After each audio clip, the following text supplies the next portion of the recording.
Hi everyone, कैसे हैं आप सब? आई होप अच्छे होंगे। Welcome to my channel math science classes में। तो आज स्टार्ट करने वाले हैं 10th क्लास का साइंस, प्रकाश परिवर्तन तथा अपवर्तन, अध्याय 9।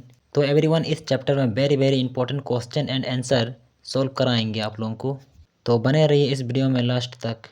तो चलिए स्टार्ट करते हैं। क्वेश्चन नंबर 1 है प्रकाश। प्रकाश किसे कहते हैं?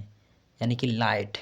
प्रकाश एक विद्युत चुंबकीय तरंग है जो हमेशा एक सरल रेखा पर गमन करती है, अर्थात प्रकाश के माध्यम से किसी वस्तु को देखने की अनुभूति प्रदान करती है। तो एवरीवन, दिन में सूर्य की प्रकाश की मदद से हम किसी भी वस्तु को देख सकते हैं और रात में लाइट बल्ब या टॉर्च की मदद से हम किसी भी वस्तु को देख सकते हैं। प्रकाश हमेशा सीधी रेखा में गमन करती है, यानी कि प्रकाश हमेशा सीधी रेखा में ही गमन करती है। सेकंड में है प्रकाश का वेग 3 × 10⁸ मीटर पर सेकंड होता है। क्वेश्चन नंबर 2, किरण किसे कहते हैं? तो इसमें प्रकाश के गमन पथ की दिशा को हम किरण एवरीवन इसमें कहते हैं।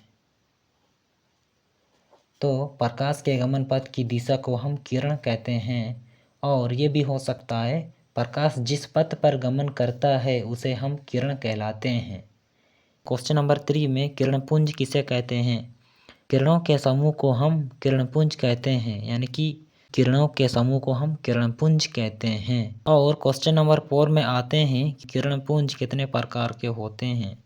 किरणपुंज 3 प्रकार के होते हैं। फर्स्ट में है समानांतर किरणपुंज, और सेकंड में है अभिसारी किरणपुंज, और लास्ट 3 में है अपसारी किरणपुंज। तो स्टार्ट करते हैं। फर्स्ट में है समानांतर किरणपुंज। तो एवरीवन, फर्स्ट में है समानांतर किरणपुंज किसे कहते हैं?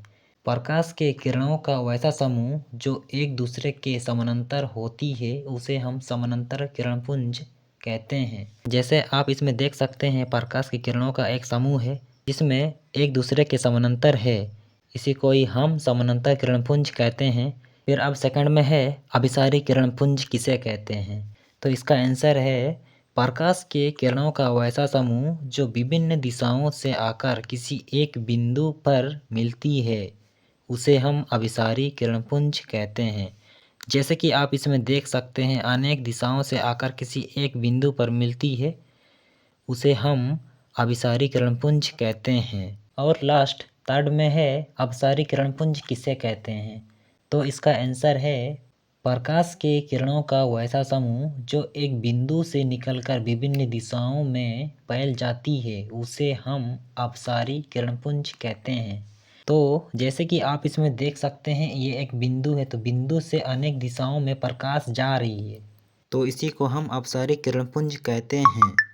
तो एवरीवन, इसमें कुछ ज़्यादा समझाने वाली बात नहीं है, ये नॉर्मल क्वेश्चन एंड आंसर है। एवरीवन, अब आते हैं क्वेश्चन नंबर 5, पारदर्शी पदार्थ किसे कहते हैं? तो इसका आंसर है जिन पदार्थों से होकर प्रकाश आर पार निकल जाता है उसे हम पारदर्शी पदार्थ या माध्यम भी कहते हैं। तो एवरीवन, इसमें पारदर्शी यानी कि जिन पदार्थों से होकर हम आर पार देख सकते हैं उसे हम पारदर्शी पदार्थ कहते हैं। जैसे कांच, पानी, हवा आदि भी हो सकते हैं। तो अब आते हैं क्वेश्चन नंबर 6, अपारदर्शी पदार्थ किसे कहते हैं?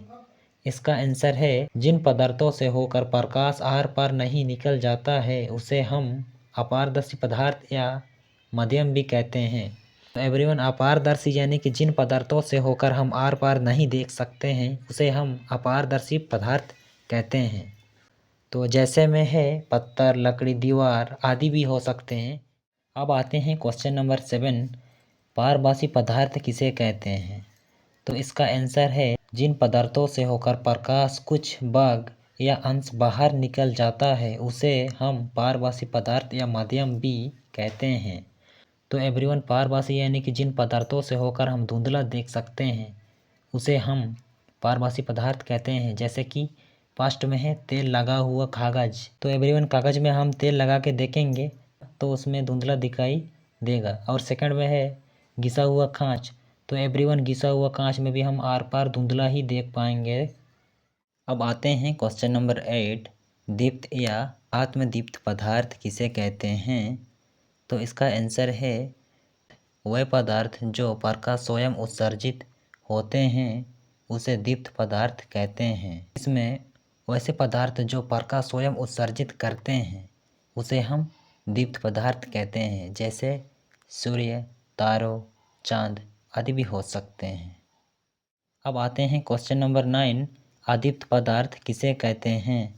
तो इसका आंसर है वह पदार्थ जो प्रकाश स्वयं उत्सर्जित नहीं होते हैं उसे हम अदीप्त पदार्थ कहते हैं। तो एवरीवन, अदीप्त यानी कि वैसे पदार्थ जो प्रकाश स्वयं उत्सर्जित नहीं करते हैं उसे हम अदीप्त पदार्थ कहते हैं, जैसे कुर्सी, टेबल, मेज आदि भी हो सकते हैं।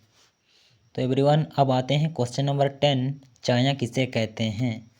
तो इसका आंसर है प्रकाश जिस गमन पथ पर अपारदर्शी वस्तु रख दी जाती है, तो प्रकाश उस अपारदर्शी वस्तु को पार नहीं कर पाता है, इसीलिए वहाँ अंधेरा चित्र बन जाता है, उसे हम छाया कहते हैं। तो एवरीवन, आप इसे रिवाइज कर लीजिएगा। अब आते हैं क्वेश्चन नंबर 11, प्रकाश का अपवर्तन किसे कहते हैं?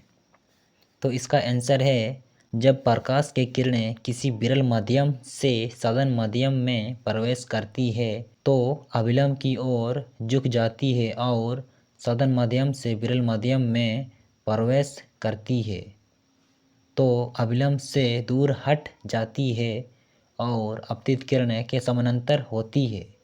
उस प्रकार की घटना को हम प्रकाश का अपवर्तन कहते हैं।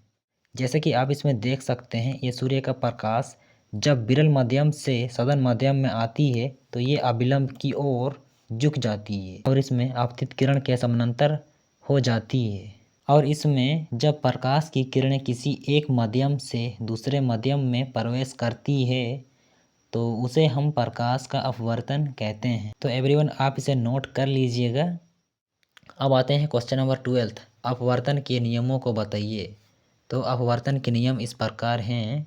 पास्ट में है आपतित किरण, अपवर्तित किरण तथा आपतन बिंदु पर डाला गया लंब तीनों एक ही तल में स्थित होते हैं। ये आपतित किरण, अपवर्तित किरण तथा आपतन बिंदु पर डाला गया लंब तीनों एक ही तल में स्थित होते हैं। तो अब सेकंड में आते हैं, आपतन कोण की ज्या और अपवर्तन कोण की ज्या का अनुपात को हम स्थिरांक कहते हैं, या स्थिरांक बराबर sin I बट्टा sin R। अब आते हैं क्वेश्चन नंबर 13, अपवर्तन के कारण घटने वाली घटनाएं को बताइए। तो इसका आंसर इस प्रकार है। पास्ट में है तारों का टिमटिमाना, सेकंड में है पानी से भरी कांच के गिलास में रखी हुई घड़ी टेढ़ा दिखाई पड़ना, थर्ड में है पानी से भरी कांच के गिलास में रखा हुआ सिक्का का उल्टा हुआ दिखाई पड़ना। तो ये अपवर्तन के कारण घटने वाली घटनाएं इस प्रकार हैं। अब आते हैं क्वेश्चन नंबर 14, अपवर्तन क्या है? इसका आंसर है जब निर्वात में प्रकाश की चाल तथा किसी माध्यम में प्रकाश की चाल का अनुपात होता है। जैसे कि आप इसमें देख सकते हैं, अपवर्तनक बराबर निर्वात में प्रकाश की चाल बट्टा किसी माध्यम में प्रकाश की चाल। तो एवरीवन, आप इन सभी क्वेश्चन एंड आंसरों को नोट कर लीजिएगा क्योंकि 2024 मैट्रिक के लिए काफ़ी इम्पोर्टेंट रहेगा। तो आई होप ये वीडियो आप लोगों को अच्छा लगा हो तो चैनल को सब्सक्राइब एंड सपोर्ट कीजिएगा। तो एवरीवन, ये चैप्टर प्रकाश परिवर्तन तथा अपवर्तन चैप्टर काफ़ी बड़ा है, तो इस वीडियो में पूरा क्वेश्चन एंड आंसर नहीं बता पाए हैं, तो नेक्स्ट वीडियो में आप लोगों को पूरा क्वेश्चन एंड आंसर बताएंगे। तो मिलते हैं नेक्स्ट वीडियो में।